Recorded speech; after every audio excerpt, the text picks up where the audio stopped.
পানিহাটির রাস্তায় দাঁড়িয়ে উন্নয়ন।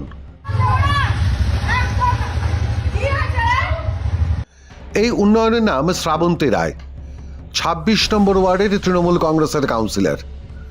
অন্যের বাইকে সওয়ারি হয়ে যাচ্ছিলেন কাউন্সিলর।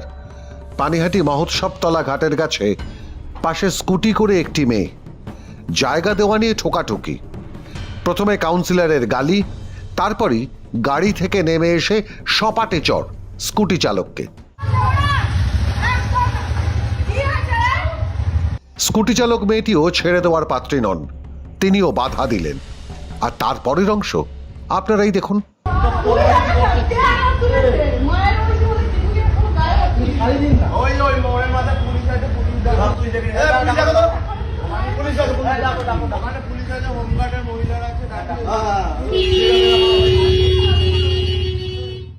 উন্নয়নকে রাস্তায় দাঁড় করিয়ে চ্যালেঞ্জ, শেষ পর্যন্ত উপরে মাটিতে ফেলে একেবারে নকআউট উন্নয়ন পানিহাটির।